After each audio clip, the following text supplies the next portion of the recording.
they all hate each other, you know. And so it's like that is the ultimate betrayal, because everyone's on powerlifting, no matter what federation, they are like a piranha. They cannibalize on themselves, okay, and they anything good, if it's not approved by them, they cannibalize it. And where's the fraternal brotherhood here? Where's the camaraderie? So I don't lift in your federation, big deal. I'm not saying I'm better than your best. All I'm saying is I did the best I could with what I did. I'm not better than Brian Siders. I'm not better than Brad Gillingham. You know, I'm not better than these guys.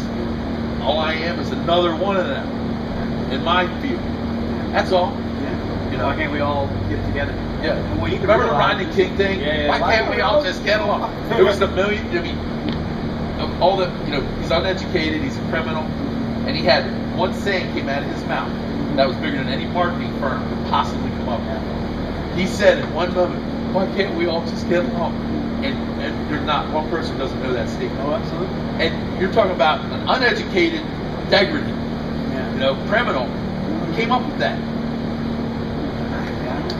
Yeah. You think we'd get that, because usually the strength courts are actually pretty smart people. There's a lot. I mean, at least there's quite a few educated guys, but at least there's a physical intelligence to a lot of that. And for some reason, we all hate each other, and it's ridiculous. And I kind of want to, you know, I mean, you know, you do what you do, but I think from a legacy perspective, I want to make that stab that can we just have some brotherhood in that whole thing, because we're a tiny pond. Very tiny. We're a tiny pond. We think we're not, but there's 50 federations and this and that, but it's still a tiny little world. Especially compared, if you really get outside of that and look at how we, no matter what federation, no matter whether it's powerlifting, Olympic lifting, strongman, whatever, you look at how we're viewed from outside, from people who are uninitiated to this, we're all savages. Right. So we might as well stick together. Enjoy each other and learn from and benefit from each other. And I guess this is going, we're talking it to the wind, because it's not going to make one dent to the people who, you know, they call them haters or whatever. I just call it like this, you know, I have nothing in common with you. You know, when I get this, one person always tells me I'm not a real, I don't have any balls, because I work here, and I don't have any this and that. But I don't know who they are, okay? But it's like, yeah, I did have balls. They were beyond gear, but they were, you know, I don't call people out ever. I don't cross over and say, if you were really, you put more weight on your back and put the gear on and see what you meant. I've never ever had a desire to talk like that, because it's bad. It's bad luck. Yeah. You know, you ever say something about somebody and then it comes back to bite you in the ass? You know, I remember one time my buddy had tendonitis real bad, so I would mock him. He would get done bench and he'd grab his arm like this. So I thought I'd tease him once. I'm like, oh, my elbow hurts. I just got done bench, acting like he did, right? Guess what happened the very next day? You're really having to be. You know? So I learned that I am never gonna mock somebody. I'm never gonna call somebody out, because I can't live up to that challenge. Because it's bad karma, bad luck, bad fate. However you want to look at it, it's just bad all the way around. So watch who you call out, because it can't come back. It will come back to get you. Just being generally positive, and I'm not, you know, coming to the gym with the attitude that, hey, I'm going to succeed, and I want you to succeed. Yep. That's the thing I really love about the gym. Everybody's into it, you know, helping everybody, and especially when you got that good clicking, you know. I'll tell you what's funny. Remember the old Blues Brothers movie where the guy said there's no pharmaceutical. Elwood Blues said there's no pharmaceutical high that's like when the crowd's rocking and the band's right and everything's jumping. Nothing like that when you got a crew and everybody's together and everybody's working on the same thing. Everybody's getting along. People are making gains. Everybody's making gains. Strength. It's a whole thing. Love that when I see someone do good. Oh, it's a rush. Me too. And what's funny is I'm as excited often about watching a guy I train do good as I am about me. Like, you know, I think it's cool. I'm happy with it. Yeah, me too. It's not quite like it used to be. It's an exciting thing. You know, for me, you know, and I was getting through a heavy training session, and I'm still together. You know, I didn't tear anything.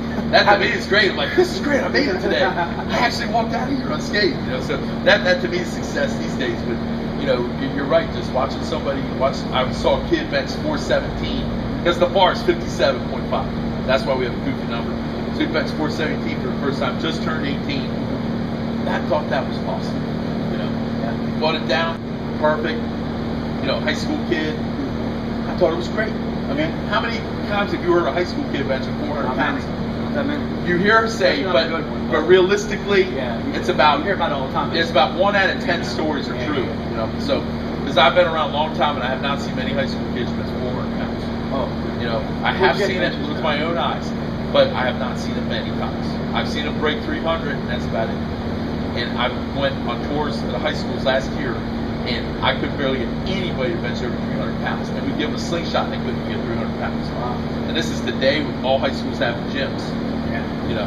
So it's not as, kids aren't lifting like they should. They don't know. Well, and what's amazing is, man, the internet, you can find good information. You may have to sift because there's a lot of crap, but you can find you and other people with good information, and people are still stuck in that same thing. Oh, this is how my coach did it in 1975, and I knew it that way. And the truth is, the level people expect for ability for real lifting is still, even with 1 million people out there playing football and lifting weights. Because you really, if you jack at all the high schools across the U.S. that have a football team, and how many kids are on that football team? So times 50 to 100 kids in every average football team, times thousands upon thousands, that's nearly 1 million kids. In the state of South Carolina, I get bored reading. We have a couple hundred high schools in this state. When I look at on Saturday, when I look at the results on the internet, I get sick of scrolling, looking for my teams that I want to see who won. There's so many high schools. So each one of those high schools have a weight room, and each one of those high schools have 50 to 80 kids on a team. So you do the math. There's 1 million kids out there, and that's 1% of them is lucky to. And those schools are the ones with football. There's some high schools that don't have it. So there's a lot of athletes training, and to not see bigger numbers than we're seeing, it's kind of astonishing, but not surprising. Well, hopefully we're going to get to do something about that. Let me kind of tell everybody, we haven't said anything much about this, but we're partnering with Donnie. We're doing his website. So if you haven't seen that yet, it's DonnieThompson.com. It's coming up soon, depending on when this interview comes out. DonnieThompsonPower.com or DonnieThompson.com? We'll probably have both. Okay. So either way, we'll find it. All right. Either way, whichever one you want, I don't care. Super guy, whatever. Guy who lives in the middle of South Carolina, whatever. We don't care. We'll put 9. I don't care. It doesn't matter. Donnie is going to be on the web for real. We're going to be able to see his articles, see his stuff, see his videos. One place we can really contact him. So, just as a jump up to give everybody a little bit of stuff, some of the stuff is going to be coming out soon. So, everybody's seen Super D TV. Very soon you're going to be able to learn that hands-on, learn a lot of that stuff with you hands-on. There's going to be opportunities to do that in other places around the country. You'll be able to find it on DVDs and books, and there are going to be some books about his story, which is like would take 100 hours of video to tell all the stuff that went on to get to his and then about the training and all the other stuff. So you guys are going to be able to find Donnie, and I'm excited about that. Yeah, I am too. I'm excited to see that out really in front of people. And well, here's the deal. In a nutshell, I sacrificed a lot to get my goals. However, who doesn't?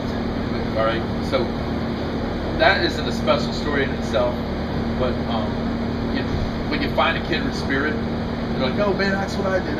It's kind of nice to read that. That's why we read, to get stimulated by things we read and identify with personal experiences. And so a lot of people will see that, and I want to tell my story and all the things, the fun times, the bad times, and it's just really nice to be able to get that out on the internet with the information age, to be able to share. And the problem is people watch videos, you have all the information out, then when you go see them physically, they don't pick it up. Yeah. You got to teach them hands on.